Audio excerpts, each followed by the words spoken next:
Como quebrar a maldição da dependência emocional? Você pode estar rodeado de gente e ainda assim sentir que falta algo dentro de você. Pode estar em um relacionamento e mesmo assim viver um cativeiro disfarçado de amor. Pode amar profundamente alguém e ainda assim estar emocionalmente preso, fragilizado, dominado por sentimentos que mais machucam do que edificam. O nome disso é dependência emocional. E quando ela cresce a ponto de assumir o lugar de Deus no coração, ela deixa de ser apenas um desequilíbrio afetivo e passa a ser o que a Bíblia chama de maldição. É isso mesmo. Existe uma maldição silenciosa, espiritual, profunda e destrutiva, que aprisiona corações e paralisa vidas. Pessoas que já não conseguem mais pensar com clareza, tomar decisões saudáveis ou se ver com os olhos da fé, porque estão emocionalmente ligadas a alguém de forma doentia. E o mais assustador, muitos acham que isso é normal, mas não é. Isso é um cativeiro invisível. E hoje, pela palavra de Deus, você vai descobrir como quebrar essa maldição da dependência emocional e ser liberto de verdade. Esse vídeo não é mais um conteúdo motivacional. Ele é um chamado espiritual. É um confronto com fortalezas internas. É luz sobre aquilo que o inimigo fez questão de manter escondido. O objetivo aqui é te levar a um lugar de cura profunda, de renúncia verdadeira e de restauração da sua liberdade emocional com base exclusivamente na Bíblia Sagrada. A palavra declara: conhecereis a verdade, e a verdade vos libertará. João 8:32. A verdade é que milhares de pessoas estão presas hoje em relacionamentos que já perderam o propósito, que consomem suas forças, roubam sua paz e as afastam de Deus. E muitas continuam assim porque acreditam que sofrer por amor é prova de fé, que suportar dor é sinal de espiritualidade, ou que aguentar calado é parte da cruz. Mas nenhuma dessas ideias vem de Deus. Elas são o alimento de uma maldição que aprisiona a alma em correntes emocionais que precisam ser quebradas hoje. Talvez você não tenha percebido, mas há pactos emocionais sendo sustentados pelas suas palavras. Há vínculos de alma que ainda não foram desfeitos. Há feridas antigas que abriram portas para esse espírito de carência, de dependência e de idolatria disfarçada de amor. Tudo isso opera de forma invisível, até que você decide encarar de frente. Por isso, esta jornada que você está prestes a viver será como um espelho. A cada capítulo, você será confrontado por verdades da Bíblia que te libertam. Não haverá espaço para auto-engano, nem para justificativas emocionais. O Espírito Santo quer tocar em áreas profundas da sua alma, quer expor o que estava escondido e quer, com autoridade e compaixão, te conduzir à liberdade que só Ele pode dar. Para a liberdade foi que Cristo nos libertou. Permaneçam, pois, firmes e não se deixem submeter novamente a um jugo de escravidão. Gálatas 5:1. Esse é o convite. Quebrar o jugo, romper com o laço, desfazer a corrente, cortar as amarras. E tudo isso começa com a decisão de abrir o coração e permitir que a luz da palavra entre. Ao longo dos 13 capítulos que você vai ouvir, iremos tratar das raízes espirituais, emocionais e comportamentais que sustentam essa maldição. Vamos expor o espírito da carência, identificar ligações de alma, desconstruir mentiras religiosas, apresentar passos bíblicos de libertação, conduzir orações proféticas e reafirmar sua identidade em Cristo. Você será levado por uma narrativa pastoral firme, mas amorosa. Uma jornada feita com temor e responsabilidade espiritual. Chegou o tempo de dizer: eu não aceito mais viver prisioneiro do que me afasta de Deus. Chegou o momento de encarar essa dependência não como um sintoma, mas como um sistema espiritual que precisa ser quebrado. E você não estará só. O Espírito do Senhor está com você. Onde está o Espírito do Senhor, ali há liberdade. 2 Coríntios 3:17. Então se prepare, porque essa não é apenas mais uma palavra, é um divisor de águas. É o começo de um processo de restauração emocional e espiritual que marcará sua história. porque a maldição da dependência emocional vai ser quebrada hoje e você vai ser liberto. Em nome de Jesus. 1. O silêncio da alma escravizada. Você já tentou explicar uma dor que nem você mesmo consegue entender? Uma inquietação constante, uma angústia silenciosa, um aperto no peito que aparece quando aquela pessoa se afasta ou quando não responde. Você se questiona: por que isso me afeta tanto? Por que parece que sem essa pessoa minha vida não anda? O nome disso é prisão emocional. E ela quase nunca começa com correntes. Começa com um apego disfarçado de cuidado, com uma carência não tratada, com uma busca desesperada por aceitação. E quando menos se percebe, o coração está escravizado. O mais grave é que esse tipo de prisão não grita. Ela sussurra. Ela vai silenciando a alma, apagando a identidade, minando a fé, bloqueando a visão. O inimigo adora esse silêncio. Ele opera no oculto, alimentando mentiras dentro da mente. Você só será feliz com essa pessoa. Ninguém mais vai te amar assim. Se você se afastar, vai ficar sozinho para sempre. E você acredita, porque o emocional fala mais alto do que o espiritual quando não há equilíbrio. A Bíblia diz: sobre tudo o que se deve guardar, guarda o teu coração, porque dele procedem as fontes da vida. Provérbios 4:23. Esse texto revela uma verdade poderosa. O que governa o coração, governa a vida.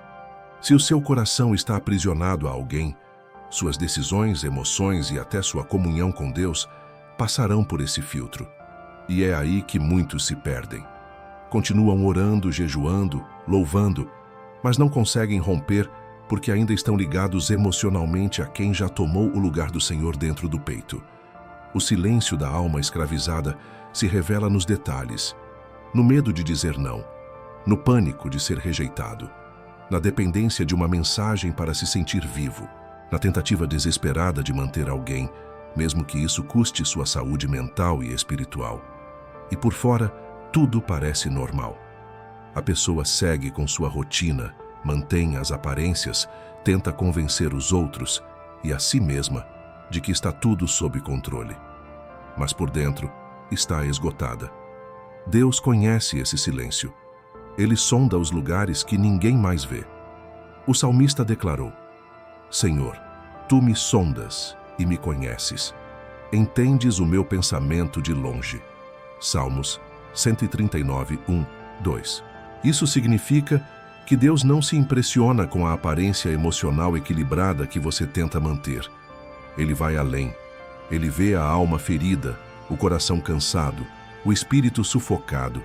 E mais, ele deseja libertar você. Muitos acreditam que essa dor emocional precisa ser suportada com fé, como se fosse um fardo necessário. Mas não é isso que a palavra ensina. A Bíblia nunca romantizou o sofrimento emocional. Ao contrário, o Senhor promete libertação aos cativos. Isaías 61, 1 diz: O Espírito do Senhor Deus está sobre mim, para proclamar liberdade aos cativos e a abertura de prisão aos presos. Esse é o Evangelho. Essa é a promessa. E isso inclui você. A escravidão emocional é uma prisão sem muros, mas com efeitos devastadores. Ela afasta do propósito, paralisa a caminhada, apaga o brilho espiritual e mais, ela isola. Porque quanto mais alguém está emocionalmente preso, mais tem medo de ser exposto. Por isso, se cala, e quanto mais se cala, mais se afunda. Esse ciclo só é quebrado com luz, e a luz entra quando você decide deixar Deus tocar onde dói. A palavra é a chave. Ela corta laços, expõe mentiras, traz clareza. Hebreus 4:12 afirma: Porque a palavra de Deus é viva e eficaz, e mais cortante do que qualquer espada de 2 gumes, e é apta para discernir os pensamentos e intenções do coração. Ou seja, a palavra é a ferramenta divina para quebrar esse silêncio escravizante. Mas ela só age quando você a convida a entrar, quando você confessa que está preso, quando você decide parar de disfarçar a dor. Esse é o primeiro passo. Admitir que existe um cativeiro. Reconhecer que, apesar das tentativas, você ainda está emocionalmente algemado. E não por fraqueza, mas porque há uma operação espiritual por trás disso. E essa operação precisa ser quebrada com autoridade, com fé, com decisão. Deus não te quer assim. Deus não se alegra com sua dor emocional. Ele não se afasta de você por causa dela. Mas Ele espera que você confie o suficiente para entregar essa prisão nas mãos dele. Porque a liberdade não começa no rompimento com a pessoa. Começa no rompimento com as mentiras que você acreditou. A boa notícia é que você não está sozinho. O Espírito Santo é perito em libertar almas silenciosas. Ele entra onde ninguém mais entra. Ele escuta o que ninguém mais ouve. E hoje, Ele está te chamando. Porque o silêncio que você carrega vai ser substituído por liberdade, por cura, por restauração. Se o Filho vos libertar, verdadeiramente sereis livres. João 8,36. Essa promessa é para você. E o processo já começou. 2. Quando amar se torna idolatria. O amor foi criado por Deus, ele é santo, puro, construtivo. Amar não é pecado. O problema começa quando esse amor deixa de ser saudável e passa a ocupar um lugar que não lhe pertence. Quando o coração se curva à vontade de alguém, quando a presença de uma pessoa passa a definir o seu estado de espírito, quando o silêncio do outro gera ansiedade, angústia e desespero, já não estamos mais falando de amor, mas de idolatria. Idolatria não é apenas adorar imagens ou objetos. Na essência bíblica, idolatria é colocar qualquer coisa ou pessoa acima de Deus no trono do coração. A palavra é direta. Não terás outros deuses além de mim. Êxodo 23. Esse mandamento não é uma exigência fria, mas um cuidado amoroso. Porque Deus sabe que todo ídolo cobra um preço. Todo ídolo exige sacrifícios.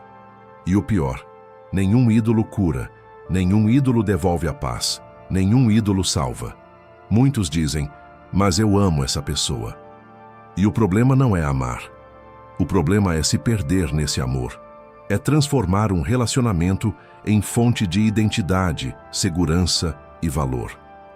É depender do outro para validar sua existência. É colocar sua alegria nas mãos de alguém que, sendo humano, é falho, limitado e muitas vezes instável. Isso não é amor, é escravidão emocional. E a raiz disso é idolatria. A Bíblia mostra isso claramente no livro do profeta Jeremias. O meu povo cometeu 2 crimes. Eles me abandonaram a mim, a fonte de água viva, e cavaram as suas próprias cisternas, cisternas rachadas que não retêm água. Jeremias 2:13. O que Deus está dizendo aqui é profundo. Quando trocamos a fonte eterna, a presença de Deus, por algo ou alguém que não tem capacidade de nos sustentar, estamos construindo uma vida sobre um alicerce rachado. E cedo ou tarde, isso desmorona. Idolatria emocional gera sintomas claros. Primeiro, a pessoa perde o discernimento. Ela passa a aceitar o que antes não aceitava. Justifica comportamentos que ferem, desconsidera sinais de alerta, negocia seus princípios. Depois, vem o isolamento. A pessoa se afasta de quem a ama de verdade, abandona compromissos espirituais, perde a conexão com o que a edificava.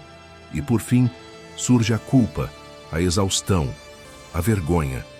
Porque a alma sabe que está se corrompendo por dentro, mas não consegue parar. Isso não é castigo. É consequência de um desequilíbrio espiritual. Porque todo amor que rouba o lugar de Deus, ainda que pareça bonito, está destinado a se tornar um ídolo tirano. E todo ídolo exige rendição total. Ele exige sua paz, seu tempo, sua saúde, sua alegria. E quanto mais você dá, mais vazio se sente. Porque só Deus pode preencher o que Ele mesmo criou dentro de você. O apóstolo Paulo escreveu aos Gálatas: por acaso busco eu agora a aprovação dos homens ou a de Deus? Ou estou tentando agradar a homens? Se ainda estivesse tentando agradar a homens, não seria servo de Cristo. Gálatas 1:10. Essa palavra confronta com amor. Quando você se torna refém da necessidade de agradar o outro para não ser rejeitado, você está deixando de servir a Cristo para servir ao medo. Está deixando de obedecer à voz do Espírito para obedecer a um coração ferido que se recusa a perder o controle. Romper com essa idolatria exige lucidez espiritual. É preciso reconhecer que você entregou ao outro o que deveria estar aos pés de Jesus. É necessário se arrepender com sinceridade e dizer ao Senhor: Pai, eu coloquei essa pessoa acima de Ti. Eu transformei esse relacionamento na minha fonte. Mas hoje eu volto ao Teu altar. Restaura o Teu lugar no meu coração. Não há cura sem esse reposicionamento.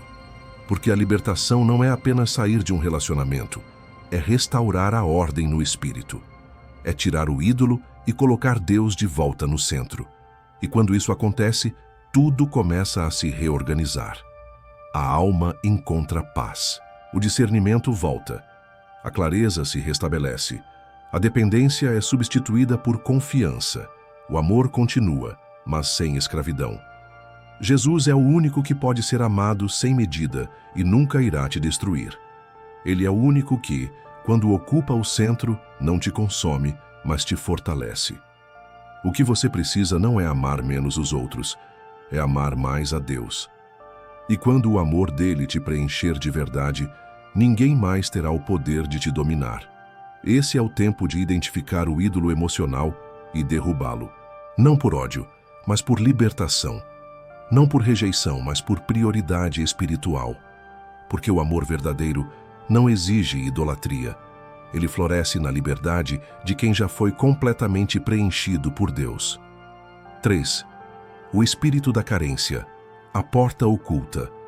Há dores que não são visíveis aos olhos, mas que gritam dentro da alma. A carência é uma dessas dores.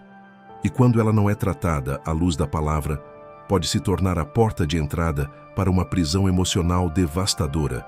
A carência não é só uma fase, não é apenas um temperamento mais sensível. Ela pode ser uma estrutura espiritual que se forma a partir de traumas, rejeições e ausências que marcaram profundamente a alma. Muitas vezes, a carência nasce na infância. Uma ausência emocional do pai, um distanciamento da mãe, um ambiente frio, um abandono afetivo, tudo isso vai deixando marcas invisíveis, buracos internos, lacunas não preenchidas. Com o tempo, essa criança cresce e se transforma em um adulto que busca desesperadamente nos relacionamentos aquilo que nunca recebeu: aprovação, pertencimento, segurança emocional.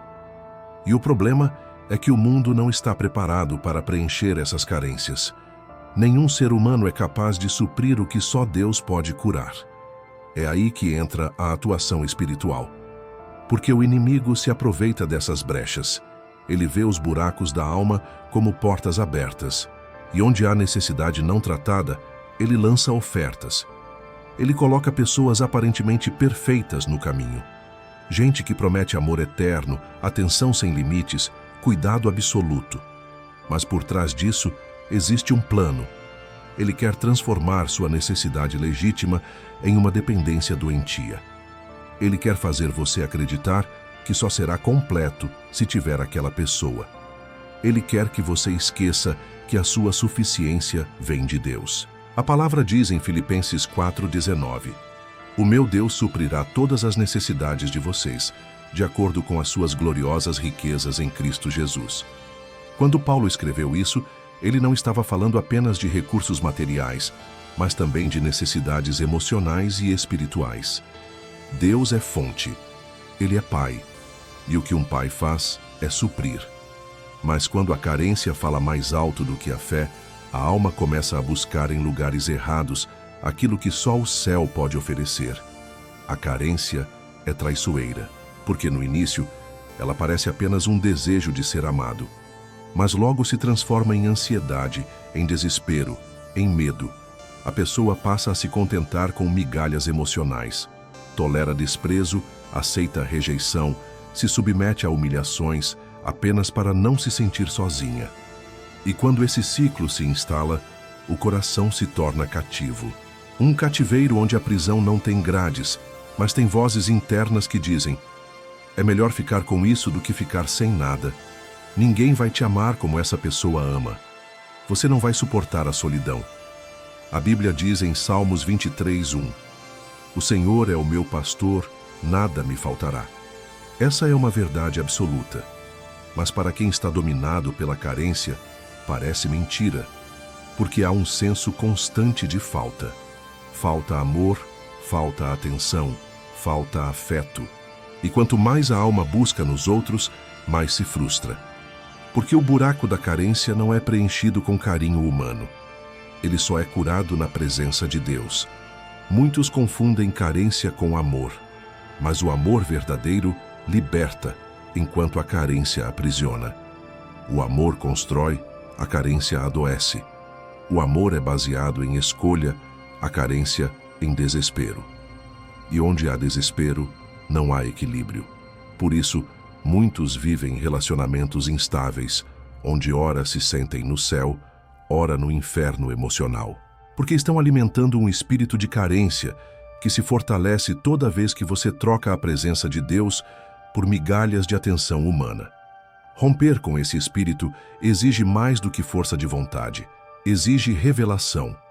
Você precisa entender que o que você sente não é só emocional, é espiritual.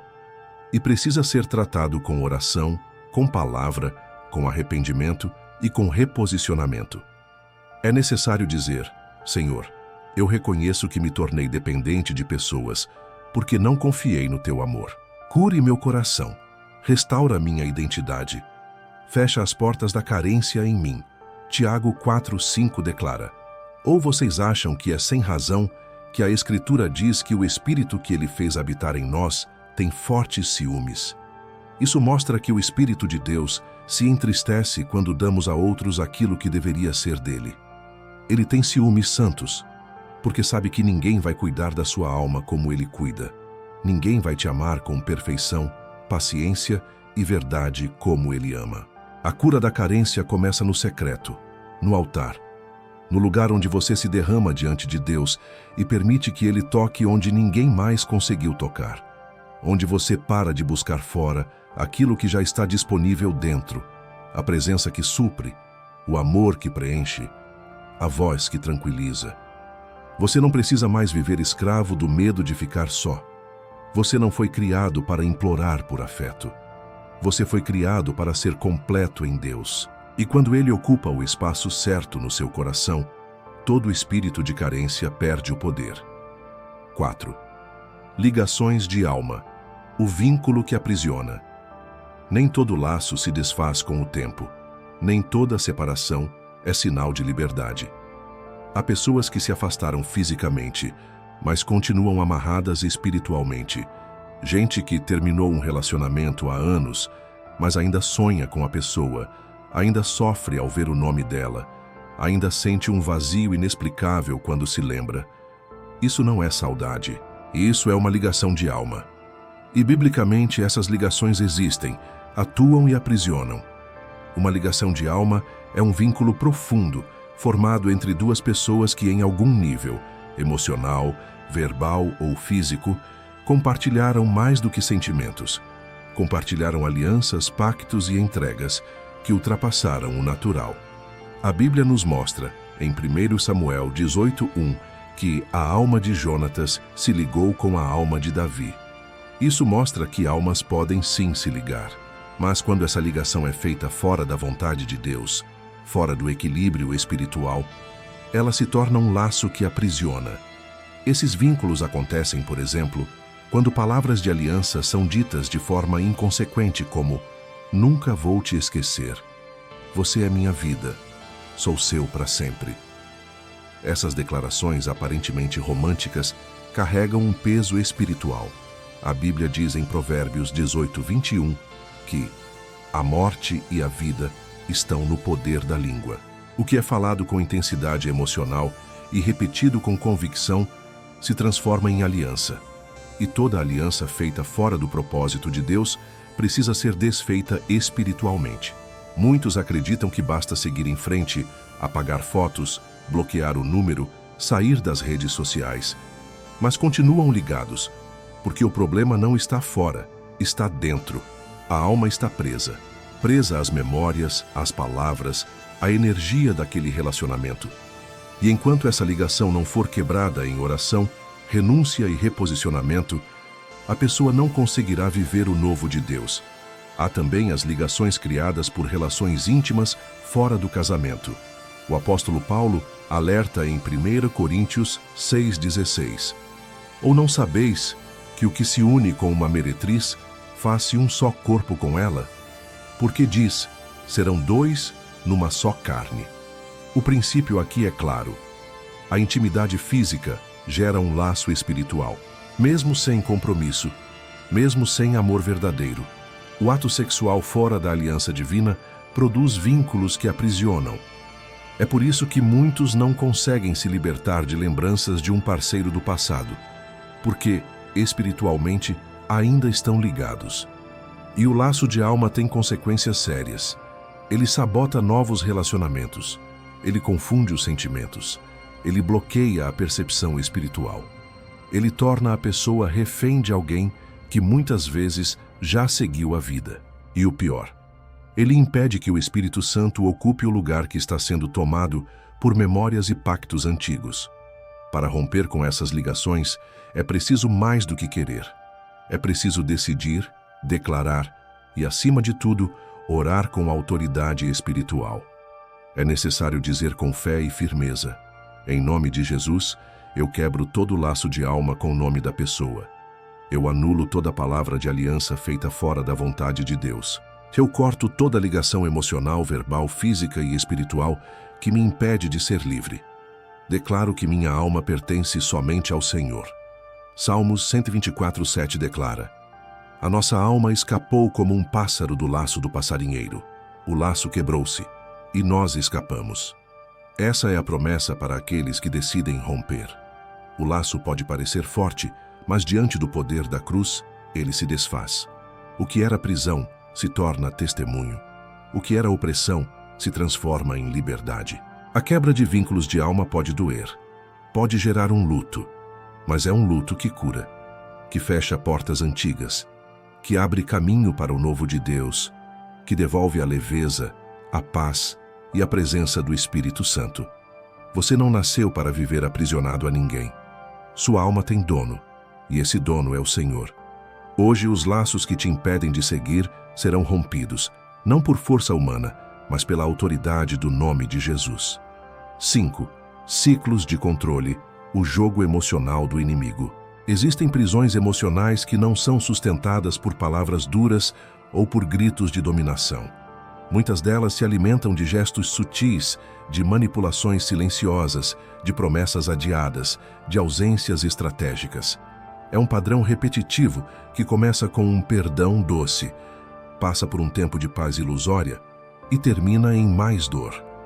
Isso se chama ciclo de controle. E, espiritualmente, é uma das ferramentas mais sofisticadas que o inimigo usa para manter alguém cativo dentro de um relacionamento. No início, parece só um conflito comum, uma briga, uma distância emocional, uma fase ruim. Mas, aos poucos, se revela uma armadilha. A pessoa ora, se posiciona, tenta se afastar. E logo o outro volta pedindo perdão, mostrando arrependimento, prometendo mudança. A alma frágil acredita. A carência aceita. O coração ferido se ilude e o ciclo recomeça. Mas a dor volta sempre mais forte. E com ela, a dependência emocional cresce. O inimigo conhece bem a estrutura da alma ferida. Ele sabe onde tocar, o que lembrar, o que sugerir para reativar o apego e a culpa. Ele manipula com frases como: você está exagerando, foi só um erro, você também tem culpa. E o que era uma tentativa de rompimento vira mais uma volta ao cativeiro. A Bíblia denuncia esse padrão com clareza. Em Provérbios 26:11 está escrito: como o cão torna ao seu vômito, assim o insensato repete a sua estultícia. Essa palavra é dura, mas revela algo profundo. Há comportamentos que, se não forem discernidos e enfrentados espiritualmente, se tornam padrões repetitivos de destruição. Você volta ao que te faz mal, não porque quer, mas porque está preso num ciclo que precisa ser quebrado. Esses ciclos também se sustentam com base no medo. Medo da solidão, medo de nunca mais encontrar alguém, medo de estar fazendo algo errado diante de Deus. E o inimigo, como acusador, se aproveita disso. Ele faz você pensar que romper com a dor é falta de fé, que sair desse relacionamento é pecado, que aguentar é sinal de maturidade espiritual.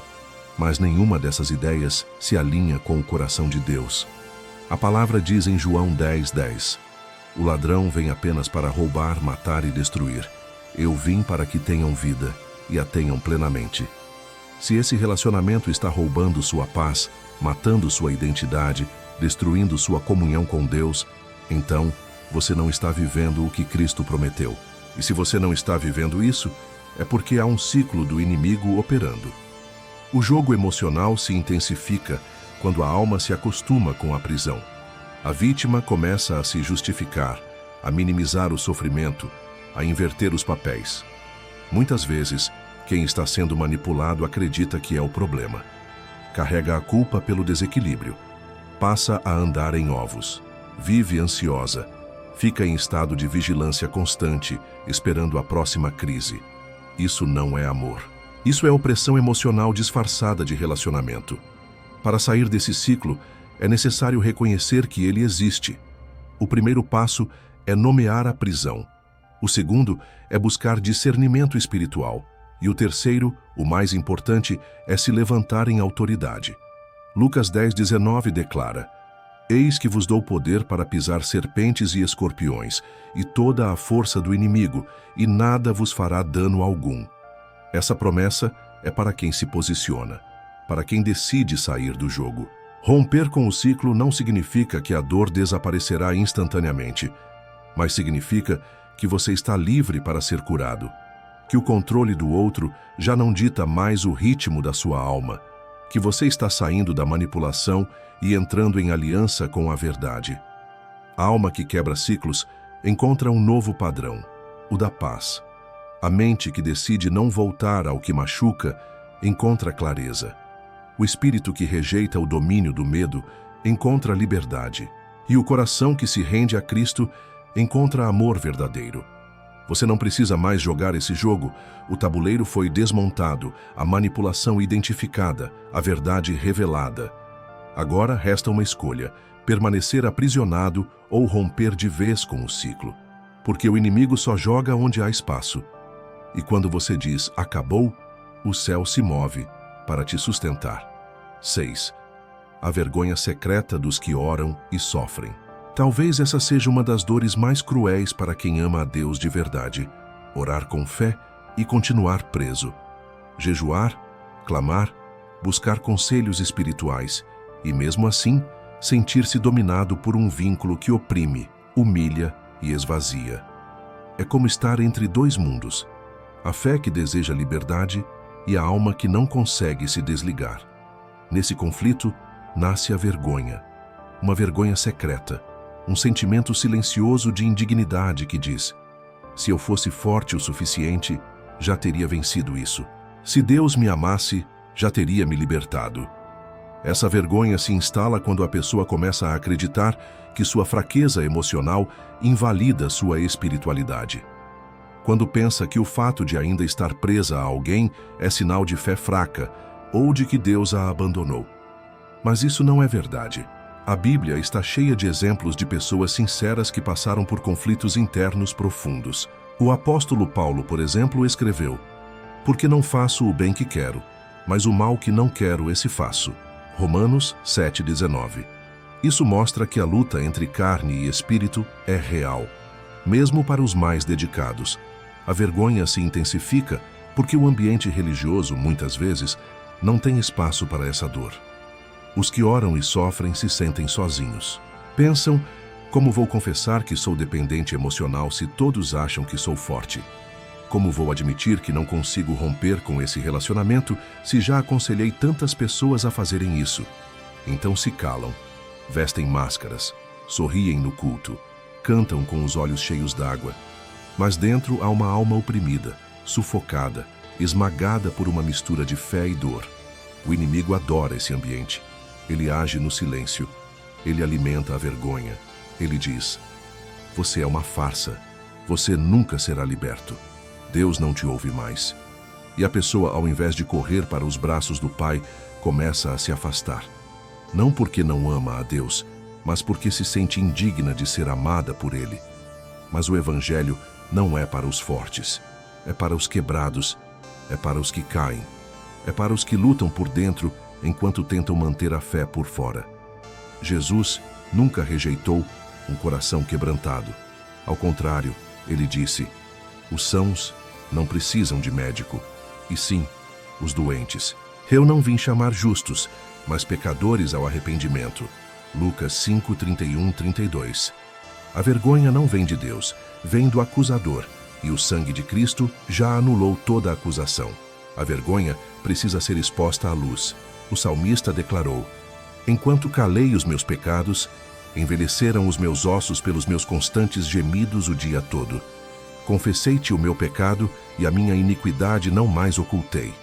Disse: confessarei ao Senhor as minhas transgressões, e tu perdoaste a culpa do meu pecado. Salmos 32, 3 e 5. O silêncio aprisiona, a confissão liberta. Quando você fala com Deus sem filtros, sem máscaras, sem religiosidade, Ele responde com graça. É hora de reconhecer: sim, eu oro e ainda estou preso. Sim, eu jejuo e ainda sofro por dentro. Sim, eu prego, aconselho, lidero, e ainda assim me sinto fraco nessa área. Essa é a verdade. E a verdade é o começo da libertação. O Espírito Santo não se escandaliza com suas dores. Ele não se afasta por causa delas. Ele permanece. Ele sussurra a esperança. Ele continua dizendo: eu estou aqui. Ainda sou teu Deus. Você não precisa mais esconder essa dor. Você não precisa mais fingir que está tudo bem. Deus quer tratar essa vergonha no altar. Quer trocar o peso por leveza. Quer trocar o silêncio por consolo. Quer encher o lugar vazio com sua presença real. Isaías 61, 7. É uma promessa para você. Em lugar da vossa vergonha, tereis dupla honra. Mas isso só acontece quando a vergonha é colocada diante do trono. Quando você decide abrir o coração, mesmo que a voz ainda trema, mesmo que a culpa ainda grite. Porque o perdão de Deus é maior que o peso que você carrega, e a graça dele não depende da sua performance emocional. Chegou a hora de calar a voz do acusador, de romper com a vergonha secreta, de declarar: sim, eu amo a Deus e estou lutando, mas Ele me conhece, e Ele vai me libertar, porque a vergonha não é o seu fim, é o ponto de partida para o recomeço mais poderoso da sua vida. 7. A vontade de Deus não te faz refém. Uma das armadilhas mais perigosas da dependência emocional é a crença distorcida de que suportar sofrimento em silêncio é parte da vontade de Deus. Muitos, sinceramente, acreditam que permanecer em um relacionamento que fere, humilha, esvazia e aprisiona faz parte de um propósito divino de lapidação. Pensam que aguentar tudo sem questionar é uma forma de fidelidade. Mas isso não é fé, isso é engano. A vontade de Deus nunca será uma prisão. A vontade de Deus não te faz refém. A palavra é clara quanto à natureza do Pai. Em Jeremias 29, 11, ele declara: porque sou eu que conheço os planos que tenho para vocês, diz o Senhor, planos de fazê-los prosperar e não de lhes causar dano, planos de dar-lhes esperança e um futuro. Deus não traça planos de escravidão emocional. Ele não nos conduz por caminhos que destroem nossa identidade, consomem nossa paz e anulam nossa dignidade. Por que, então, tantas pessoas permanecem em laços doentios dizendo: foi Deus que me colocou aqui? Porque o inimigo é astuto. Ele não precisa que você se rebele contra Deus. Basta que ele consiga distorcer a voz de Deus no seu coração. Ele usa argumentos como: Deus odeia o divórcio, então você tem que suportar tudo. Essa é sua cruz, e você precisa carregá-la. O sofrimento te santifica, então aguente firme. Essas frases são usadas fora de contexto bíblico com um objetivo: manter você preso ao que Deus já te chamou para deixar. Sim, a cruz existe, mas a cruz de Cristo não é abandono, manipulação emocional ou humilhação constante. A cruz verdadeira é a renúncia do pecado, da vontade própria, da soberba. E isso liberta. A cruz que Jesus nos chama a carregar nunca aprisiona, ela salva. O que aprisiona é jugo humano. E sobre isso, Jesus disse com autoridade: Tomai sobre vós o meu jugo e aprendei de mim, porque o meu jugo é suave e o meu fardo é leve. Mateus 11, 29 e 30. Se o que você está carregando é pesado demais, opressor demais, destrutivo demais, então não veio de Deus.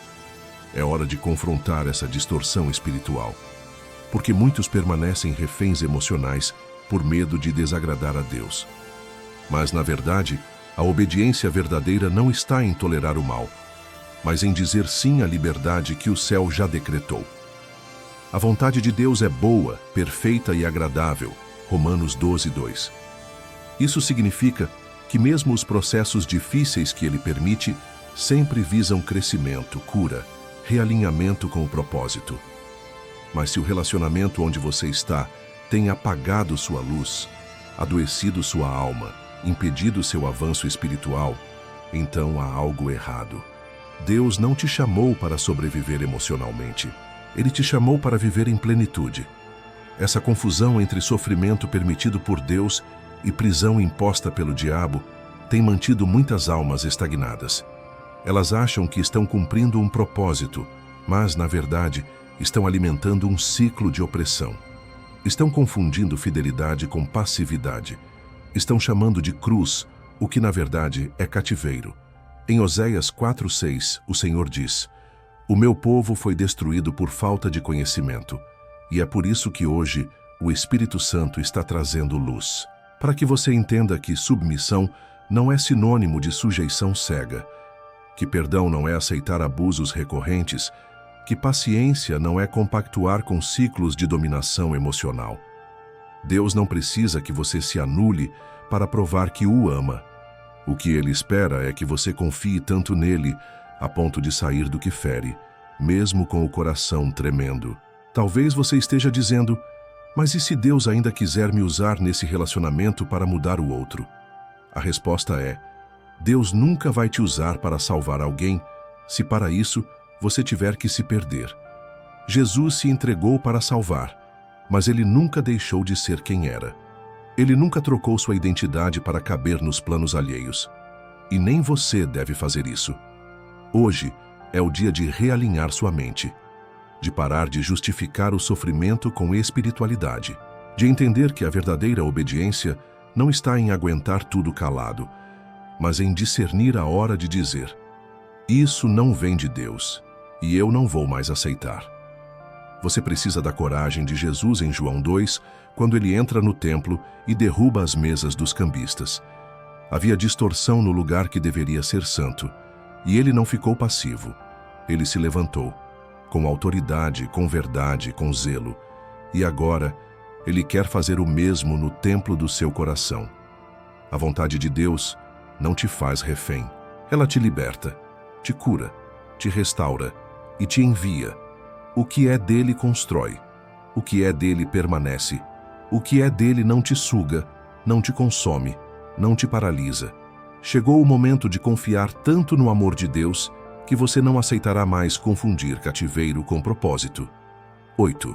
Palavras que ligam, palavras que libertam. Você já parou para refletir sobre o poder das palavras que saem da sua boca? Muitas das prisões emocionais que persistem na vida de uma pessoa foram construídas não por atitudes visíveis, mas por declarações espiritualmente enraizadas. Palavras ditas no calor de uma emoção, no auge de uma paixão, em momentos de carência profunda, se tornam pactos invisíveis que prendem, condicionam e adoecem a alma. A Bíblia nos alerta com clareza: a morte e a vida estão no poder da língua. Os que gostam de usá-la comerão do seu fruto. Provérbios 18, 21. Isso não é metáfora, é um princípio espiritual. Palavras têm peso. Elas criam realidades, selam alianças, estabelecem vínculos. Quando você declara com convicção: eu nunca vou amar ninguém como amo você, ou sou seu para sempre, ou ainda, não sei viver sem você, está abrindo uma porta espiritual de ligação de alma, que se mantém ativa, mesmo quando o relacionamento termina. Porque muitas pessoas não conseguem se desvencilhar emocionalmente de alguém, mesmo após o fim do contato. Porque basta ouvir o nome, ver uma foto, lembrar de um lugar, e todo o corpo reage como se estivesse novamente preso àquela história.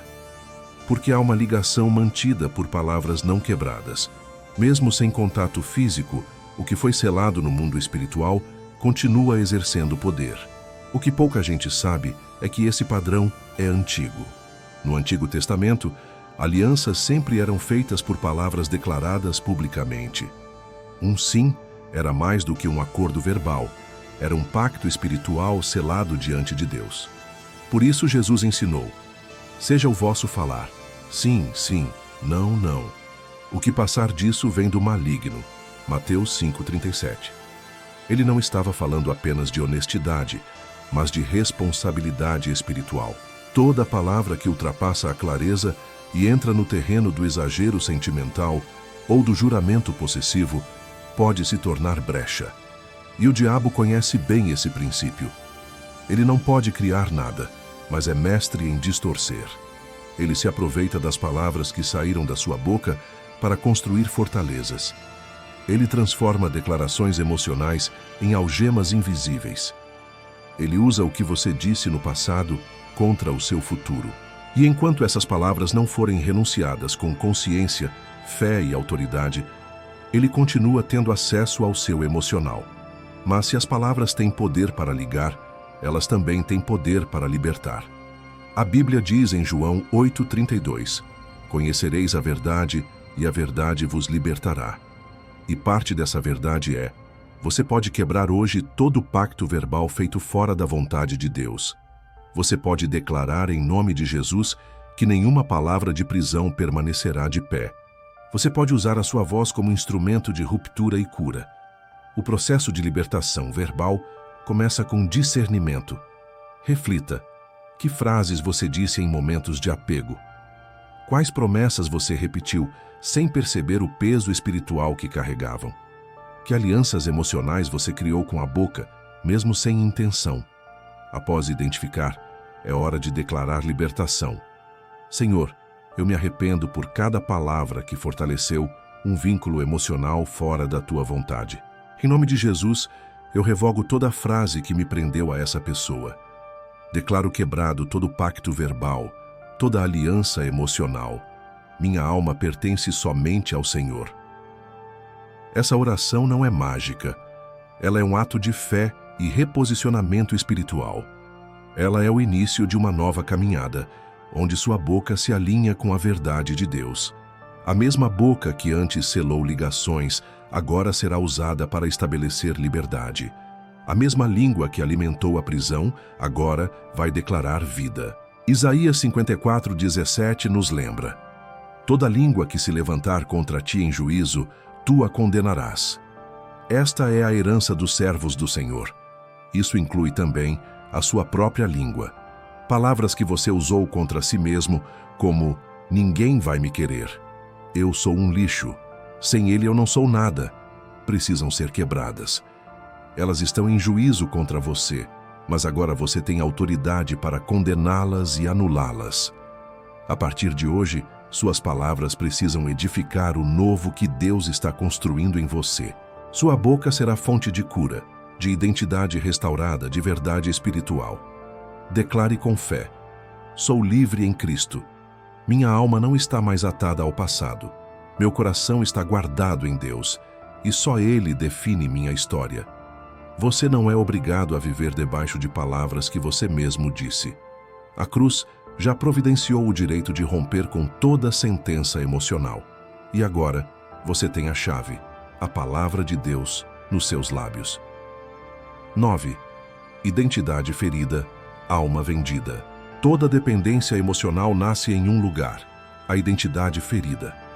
Antes de alguém se tornar refém de um relacionamento, ele já foi refém de uma mentira sobre si mesmo. Antes de se apegar doentia e desesperadamente a uma pessoa, essa alma já estava com rachaduras internas.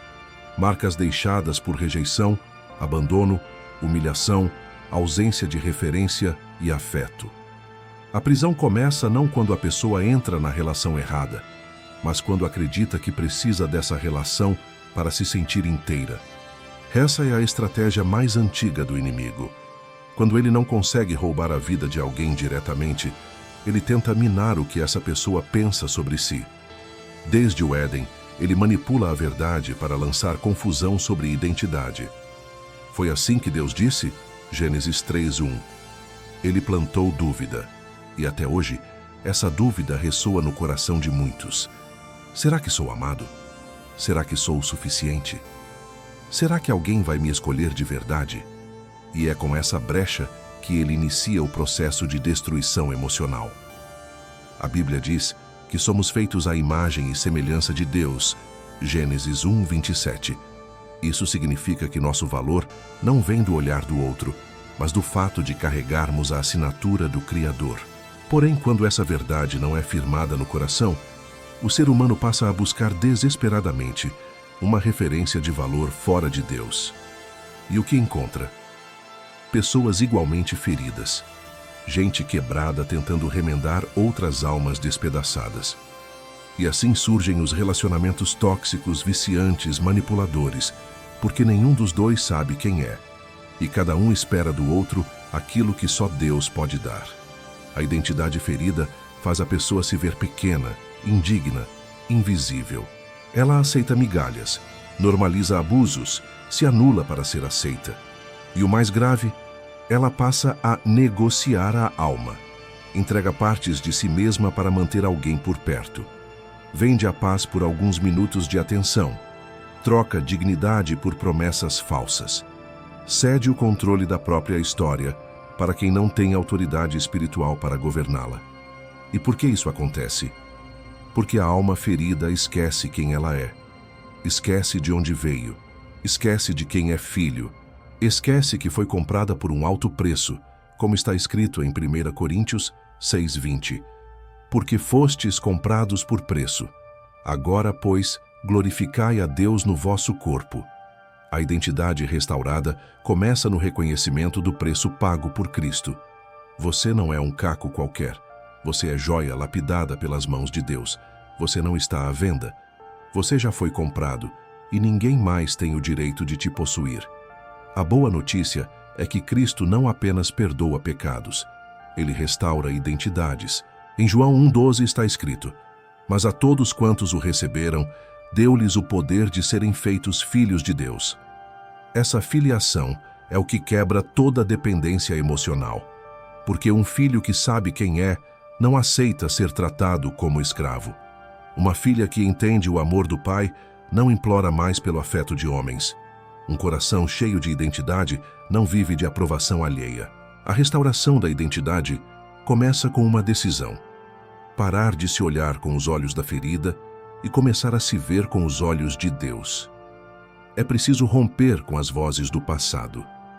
Talvez alguém disse que você era inútil, feio, insuficiente, descartável. Mas Deus diz: tu és precioso aos meus olhos e eu te amo. Isaías 43:4. Talvez alguém te deixou para trás, mas Deus diz: ainda que uma mãe se esqueça de seu filho, eu jamais me esquecerei de ti. Isaías 49:15. Essa cura não acontece em um dia, mas começa hoje.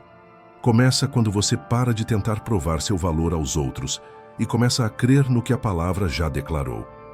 Começa quando você tira o trono da opinião alheia e coloca de volta o Senhor no centro. Começa quando você declara: eu sou o que Deus diz que eu sou. O Espírito Santo quer reconstruir sua identidade, tijolo por tijolo. Ele quer restaurar sua autoestima espiritual, sarar as feridas antigas, apagar as mentiras e escrever uma nova história no seu interior. Ele quer devolver a firmeza de quem caminha de cabeça erguida, não por orgulho, mas por certeza de quem é.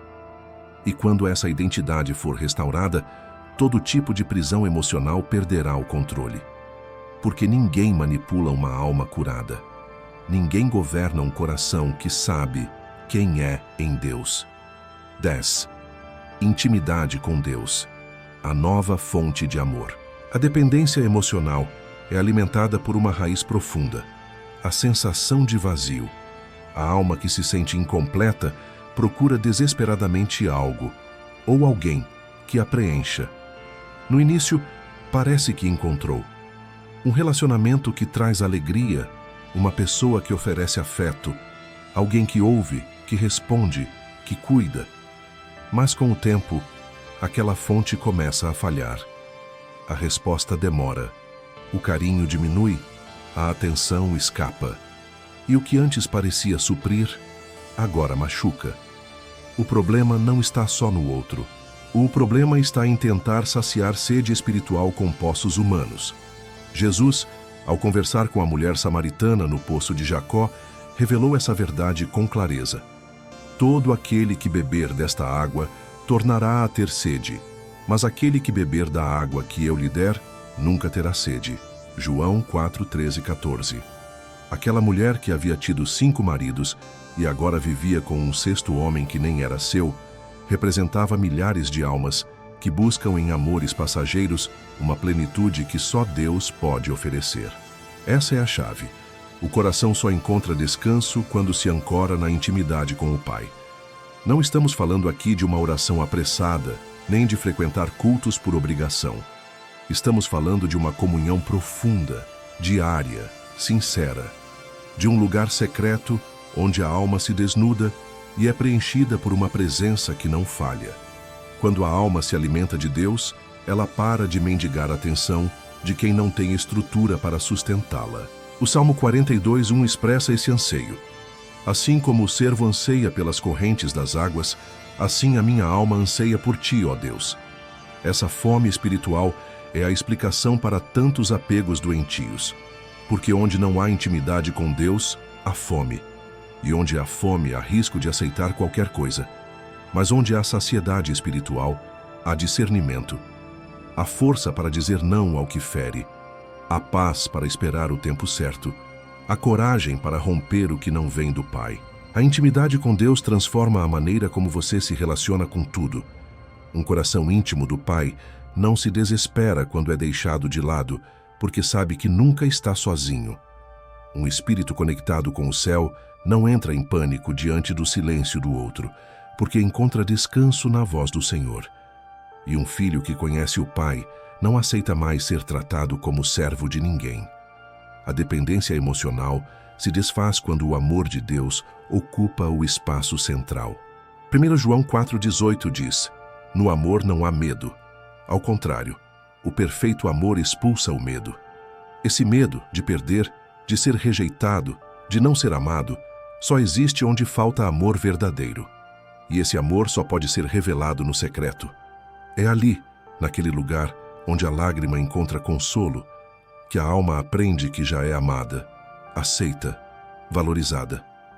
A intimidade com Deus também redefine o amor próprio, não baseado em autoajuda, mas em revelação. Você passa a se ver com os olhos do céu. Percebe que não é carente, mas preenchido, que não é pequeno, mas herdeiro, que não é invisível, mas conhecido e chamado pelo nome. E com essa consciência, seus padrões mudam. Você já não aceita migalhas, não negocia sua paz, não implora por atenção, porque já está completo. A partir dessa intimidade, os relacionamentos se tornam saudáveis. Você ama, mas não se anula. Você cuida, mas não se perde. Você compartilha, mas não transfere o controle da sua vida ao outro. Porque sua fonte está intacta, e ela vem de cima. Salmos 36:9 diz: pois em ti está o manancial da vida, na tua luz vemos a luz. Deus é o manancial, e beber dessa fonte elimina toda dependência de fontes contaminadas. Se você deseja ser livre de verdade, precisa buscar mais do que um rompimento com alguém. Precisa de um reencontro com Deus. A libertação emocional não se sustenta sem presença contínua, porque o coração, quando vazio, sempre voltará ao que conhecia. Mas quando cheio do Espírito, ele resiste, avança, permanece. Hoje é o seu chamado de volta ao secreto. Volta ao lugar da intimidade, ao lugar onde você não precisa provar nada, nem esconder nada, onde o Pai te abraça, te cura e te lembra: antes de tudo, eu te amei. E quem é amado pelo Pai, já não depende da instabilidade dos homens. Quem é preenchido por ele já não aceita mais viver vazio. 11. A transformação começa com uma decisão. A maioria das pessoas acredita que a libertação é um processo místico, quase aleatório, reservado a momentos especiais de culto ou eventos espirituais marcantes. Mas a palavra nos ensina outra verdade. Libertação começa com uma decisão, não uma emoção, não uma sensação, mas uma escolha firme, consciente, prática. Deus sempre honra decisões espirituais baseadas na verdade. E é exatamente isso que separa os que apenas desejam mudar dos que verdadeiramente vivem a transformação. A Bíblia está repleta de momentos em que uma mudança de vida só foi ativada depois que houve um posicionamento claro. Moisés teve que decidir enfrentar Faraó. Josué teve que dizer diante do povo: escolhei hoje a quem servireis. Eu e a minha casa serviremos ao Senhor. Josué 24:15. O filho pródigo só retornou ao pai depois que disse: levantar-me-ei, irei ter com meu pai. Lucas 15:18. Ele não apenas sentiu saudade, ele decidiu levantar. A dependência emocional se alimenta do adiamento. A alma até reconhece que está presa, mas diz: ainda não é hora, talvez mais para frente, quando eu estiver mais forte. E assim o tempo passa, e o coração continua acorrentado. Mas Deus está dizendo: a transformação começa com um passo. Não importa se você ainda sente, não importa se ainda dói. O primeiro ato de fé não é sentir, é obedecer. Há uma passagem poderosa em Deuteronômio 30:19, onde Deus diz: os céus e a terra tomo hoje por testemunhas contra ti, que te propus a vida e a morte, a bênção e a maldição. Escolhe, pois, a vida para que vivas. Veja, Deus apresenta as opções, mas a escolha é nossa. O céu espera um posicionamento. A liberdade está diante de você, mas ela não entra à força. Ela responde a uma decisão. Essa decisão precisa ser feita em 3 níveis. Primeiro, no coração, quando você reconhece sem máscaras que não pode mais continuar nesse cativeiro. Segundo, na mente, quando você se recusa a alimentar pensamentos de apego, dependência e fantasia. E terceiro, na prática, quando você toma atitudes reais, corta vínculos, apaga contatos, muda rotinas, busca ajuda espiritual. Não adianta desejar mudança se suas ações continuam alimentando a prisão. A Bíblia diz em Tiago 4:7, sujeitai-vos, pois, a Deus, resisti ao diabo e ele fugirá de vós. Note a ordem. Primeiro, sujeição a Deus. Isso é decisão. É se alinhar com a vontade dele, mesmo quando ainda há confusão dentro de você. Depois, resistência ao diabo. Isso é firmeza. Não se trata de esperar que o inimigo fuja sozinho. Ele foge quando encontra alguém posicionado. Ele foge de quem decide. É claro que a emoção ainda pode balançar. É normal sentir saudade. É natural ter recaídas internas. Mas o que separa o que Deus vai fazer na sua vida não é o que você sente, mas o que você escolhe, apesar do que sente. É o ato de fé que diz: mesmo com o coração trêmulo, eu me posiciono. Mesmo chorando, eu obedeço. Mesmo com saudade, eu não volto atrás. A decisão verdadeira sempre tem um custo. Pode envolver perda, pode gerar desconforto, mas ela abre a porta para o novo de Deus. Quando você decide romper com aquilo que te prende, o céu se movimenta em sua direção. A graça se manifesta, a força vem, o Espírito fortalece, porque Deus não desampara quem se posiciona por Ele. Efésios 6:13 diz: portanto, tomai toda a armadura de Deus, para que possais resistir no dia mau, e havendo feito tudo, permanecer firmes. Esse é o retrato da sua decisão. Você vai fazer o que precisa ser feito. Vai se armar da palavra. Vai enfrentar o desconforto. E quando tudo parecer balançar, você vai permanecer firme. Porque a transformação de Deus não é passageira. Ela é definitiva. Hoje é o dia da decisão. O céu está ouvindo. O inferno também. Os anjos estão prontos para agir. Mas o passo é seu. Não se trata de esperar um sinal. Deus já está falando. A pergunta é: você vai continuar onde está ou vai dar o passo que muda tudo? Declare com fé: hoje eu decido romper com a dependência emocional. Hoje eu escolho obedecer. Hoje eu me posiciono. Mesmo com dor, eu decido ser livre. 12. A última corrente quebrada. Você vai respirar livre. Há um momento na caminhada da libertação em que a alma sente que está na beira de algo novo. Como alguém que passou anos trancado num quarto escuro e agora vê a luz entrando pelas frestas. O ar começa a mudar. A opressão começa a recuar. O choro começa a ter outro som. Ainda há lágrimas, mas agora são de alívio, não mais de desespero. Esse momento é o da última corrente quebrada. O momento em que, enfim, você volta a respirar. A dependência emocional não se desfaz toda de uma vez. Ela se agarra, ela resiste, ela grita.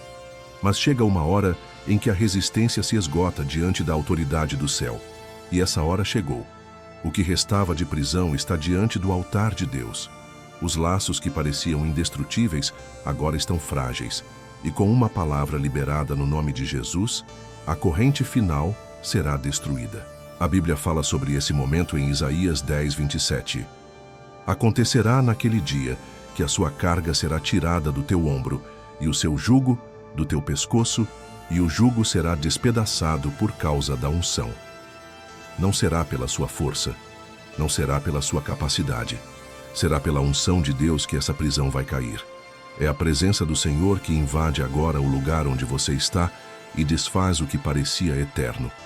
Você foi preso por promessas que nunca se cumpriram, por palavras que marcaram sua alma, por lembranças que insistem em voltar, por medos que tomaram decisões no seu lugar.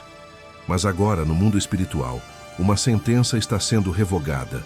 Aquilo que te definia até hoje já não tem mais autoridade, porque Deus está trocando a tua identidade. Está colocando vestes novas, está removendo os resquícios da prisão. João 11 nos mostra Jesus diante de Lázaro, que já estava morto há 4 dias.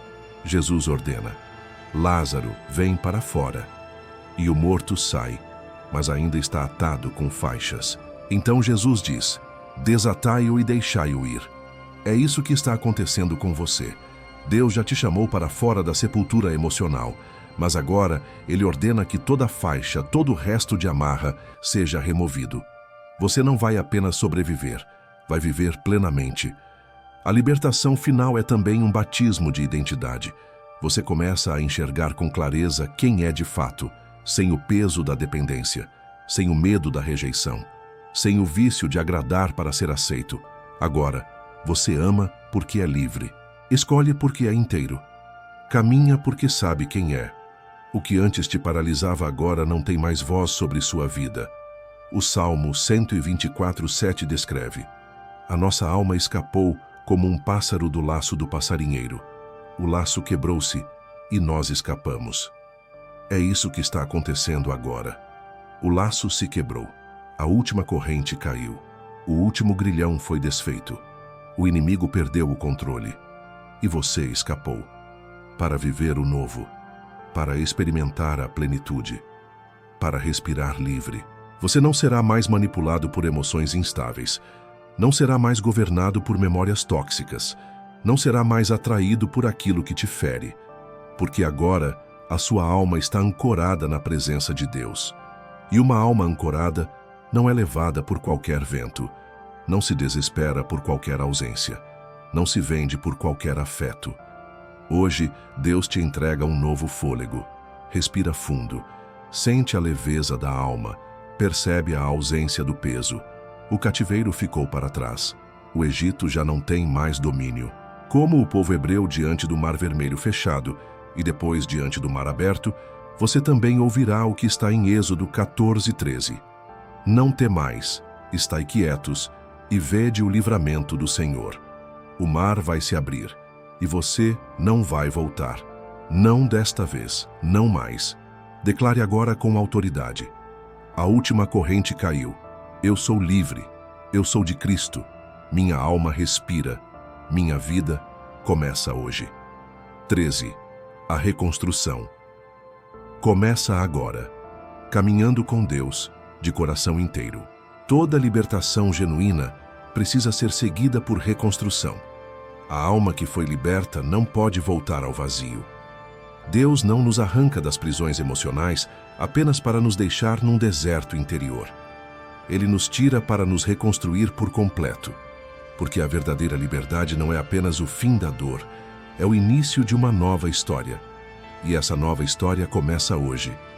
Você não é mais aquela pessoa que chorava por migalhas de afeto.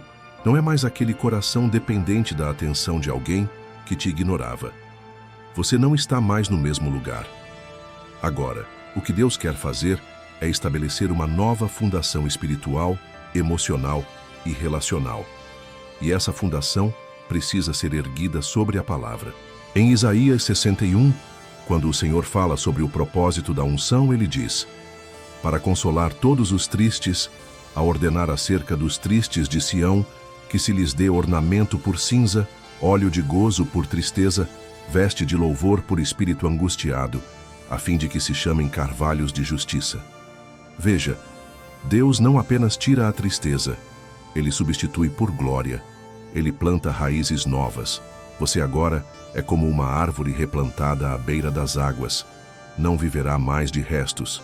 Mas toda reconstrução exige decisão contínua. Você precisará escolher, dia após dia, permanecer livre. Isso significa alimentar sua alma com a verdade, proteger seu coração da contaminação emocional e se manter conectado com a presença de Deus. João 8,36 afirma: se o Filho vos libertar, verdadeiramente sereis livres. Essa verdade precisa ser regada com disciplina espiritual. Agora é o tempo de reconstruir sua identidade. Você não é definido por seus traumas, nem pelo que viveu, nem pelo que perdeu, nem pelo amor que não recebeu. Você é quem Deus diz que você é, e isso precisa ser declarado todos os dias, até que sua alma se alinhe completamente com o céu. Efésios 2,10 afirma: pois somos feitura dele, criados em Cristo Jesus para boas obras. Você não é um acidente, é um projeto divino. Reconstrua também sua intimidade com Deus. Use o tempo que antes era consumido pela obsessão emocional para buscar o Senhor. Troque a ansiedade do celular pela paz da oração. Substitua o vício em redes sociais pelo mergulho na palavra. Faça do seu quarto o lugar onde sua alma se fortalece. Mateus 6,6 diz: mas tu, quando orares, entra no teu quarto e, fechando a tua porta, ora a teu Pai em secreto. O secreto vai ser seu novo lar. E prepare-se para a restauração dos seus relacionamentos. Deus vai te ensinar a amar de maneira saudável. Vai te mostrar como construir laços que não aprisionam, mas edificam. Ele vai te dar discernimento para atrair pessoas alinhadas com o seu novo tempo. Mas tudo começa com seu coração inteiro diante dele, sem máscaras, sem idas e vindas, com entrega real. Deus está erguendo algo sólido. Você não vai mais desmoronar com qualquer abandono. Não vai mais ruir com qualquer ausência. A sua fortaleza será o Senhor. Como diz o Salmo 18,2, o Senhor é a minha rocha, a minha fortaleza, o meu libertador. Você vai caminhar com passos firmes, sem repetir o ciclo, sem voltar para o cativeiro. Porque agora o seu fundamento é Cristo. Essa é a estação da reconstrução, a estação do novo, do renascimento, da visão clara, do coração inteiro, do passo firme, da alma leve. Você não apenas saiu da prisão, você está sendo estabelecido para viver livre, amar sem dependência, servir a Deus com tudo o que é. Declare com fé: a reconstrução começou. Eu caminho com Deus, de coração inteiro, de alma restaurada, de espírito livre. O passado não manda mais em mim. O futuro está diante de mim, e Deus é o meu guia. Agora respire, olhe para cima e comece a caminhar em nome de Jesus. Amém.